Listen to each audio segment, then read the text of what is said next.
A few months ago, I, 22, was at the local coin laundromat. I went late because I had been studying around 10 p.m. The laundromat is pretty small, closer to the edge of the beach town I live in. The town is pretty well known for drifters and people experiencing homelessness. Most people are friendly, and there's a lot of drug use, but I've never really felt scared. Everything was fine until I went to move my laundry to a dryer.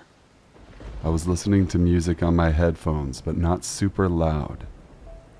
Suddenly, I just got the feeling that someone was watching me. I can't really explain it. I just felt the presence. I turned around and there was a man standing just a few feet away from me. He was a white guy with pink hair, wearing a full face mask, like ski mask, a hoodie, gloves, and sunglasses, even though it was dark outside. The gloves and sunglasses made me immediately feel uncomfortable. I thought maybe he was a drifter or high, but I didn't want to be rude. I tried to laugh it off and told him he surprised me. He immediately started talking, a lot of what was disjointed and just didn't make sense. He was talking about coming up from Brazil to bring his brother money to get a classic car. None of it made much sense, but he would ask me questions and wait for me to respond, so I tried to just play along. I still thought he was probably just high or something, but he was standing between me and the only door, and I started getting this gut feeling that he was blocking the door on purpose, not just accidentally as he talked to me. He was getting closer to me as he talked, and the feeling got stronger. Logically, something was off, but mostly, I just had this feeling in the pit of my stomach that I needed to leave and keep him talking until I could. I started to edge to the side, but he stayed in front of me and the feeling got more intense. I started to grip my keys in the attack position just in case. He talked more and then backed off a little. He took off his backpack, which was a child's unicorn backpack, and set it on a nearby dryer. I looked over to the door just for a second, and when I looked back he was pulling something I couldn't see out and holding it to the side, behind him where I couldn't see it, but I did see what was in that backpack. Duct tape. Instantly it was like an alarm went off. There was no more worrying about being rude. No more second-guessing myself that he was just off but harmless. It was like this cold, numb dread just washed down over me. I almost felt calm, like I knew the next steps. I knew I had to do something. Time seemed to move in slow motion, and he turned back to me, not saying anything anymore, and took a step forward. I gripped my keys as tightly as possible and tried to mentally prepare to fight. I remember being afraid that I would move too slow or be too weak, like in a nightmare, but all of a sudden the door to the laundromat opened and a woman walked in, barely even looking at us as she went to get her laundry. It was just like a scene in a movie, a moment of intensity just interrupted by something innocuous. And suddenly, it's over. He just turned, got his bag, and left. I was so scared. I just stayed there a minute until I could get my laundry and just go home. I didn't report it. I never knew what to say, since nothing had actually happened. But when I think about it, I think the scariest thing is that he left as soon as someone walked in. If he was just crazy, it wouldn't have mattered. I think a stranger's laundry timer saved me from something terrible. I don't go to the laundromat anymore. I joined a laundry service. The extra cost is worth it to never go back. So to the man with the pink hair and unicorn backpack, let's not meet again. So I work late a lot, and tonight as I was coming around the corner from where I get off the train stop, a guy making a turn across the intersection hollered at me. I made the mistake of saying hello back because I'm a nice person, and it's just my natural instinct. I knew I fucked up bad when I saw he started making a U-turn. I quickly crossed the street hoping that since he would be on the other side, I would lose him, since it's a really busy main street. But I didn't. He made another U-turn at the next light and pulled up directly beside me. And I screamed at him to leave me alone and started walking even more quickly, but not running yet, because I didn't want him to see where I was going to turn to walk into my neighborhood. Somehow he managed to make another illegal and dangerous U-turn to end up directly beside me, right at the entrance to my block, and luckily he got caught at a red light, because I realized then just how sketchy this was, and how much danger I could possibly be in. I started sprinting as fast as I could, just hoping and praying I could make it to my house, and to safety before that signal turned green and he was after me again.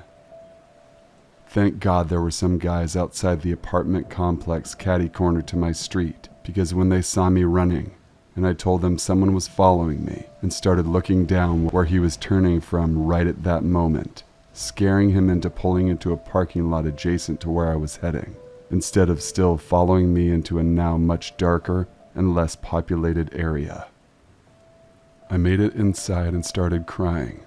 Not a minute later, I see headlights pass my front windows. I look outside, and it's the same car on my exact street, slowly creeping past my house. He must have pulled through the parking lot and proceeded into the same direction I was obviously going, from the opposite way, hoping to catch me before I made it home. I'm in tears. No one I live with is validating how serious and scary this was. I live in a major city. The street he followed me on for the majority of this time is incredibly busy and well lit. There are bars everywhere, especially on a Friday night. And you want to know the scariest part? He didn't care. He could tell I was a young woman alone at night and headed home, and he planned on following me all the way there. And then he followed me through with that plan. I may have made it home, but he drove on my street. He drove by my house. I don't know when I'll feel safe again. And the worst part is, I have to work this late every day. This is not okay. The world is not safe. I didn't deserve this, and you know what? No one does. Now I get to live in fear, and he gets to know where I live. None of this is fair.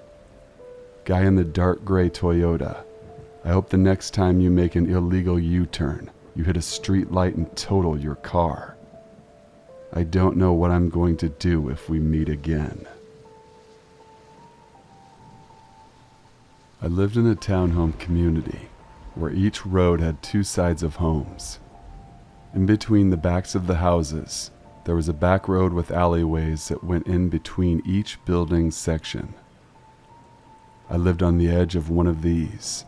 My townhome was on one of the alleyways. I lived on one street, and across the back road on the opposite side lived an elderly woman whose name I don't even know. I'm not sure what her situation was, but for whatever reason, she never liked me specifically. This woman was so creepy and spray painted all of her windows so no one could see inside her house. However, that never stopped her from sometimes staring out her bedroom window directly at mine and keeping it open at night to shine a red strobe light into my room across the way.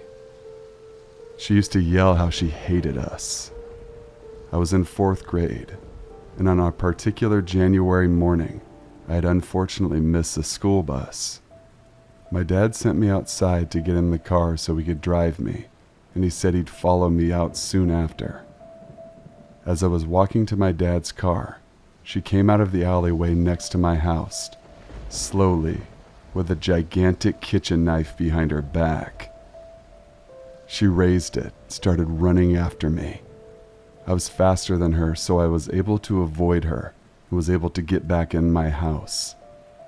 She walked and stood on the neighbor's porch across the way, and stared at my house. I was terrified. My dad ran out and yelled at her, and she said she wanted to get rid of us stupid kids. My parents called the police, but the police sent her home and had an ambulance pick her up later. My parents went to some kind of court meeting about it, but I don't really know the details. I didn't see her again after that until 1 year later. I don't remember the day, but it had snowed that morning, so I was going to run out the front door and play in the snow. I opened the door to see her standing on the porch, but looking out towards the road. I panicked, closed and locked the door. I ran up to my parents' room and told them what happened. We saw her walk off the porch and go up the street. I never saw her again after that. My family has since moved far away from there, but people I know say she still lives there, and her windows are still the same spray-painted windows. Though it doesn't affect me as much as it used to, I still don't like being around knives. Thank you guys for watching and listening. Please be sure to subscribe, comment, share, and leave a like on this video. The more my videos will be suggested. Email your true scary stories to thesinfulsavant@gmail.com. Till we meet again, stay sinful.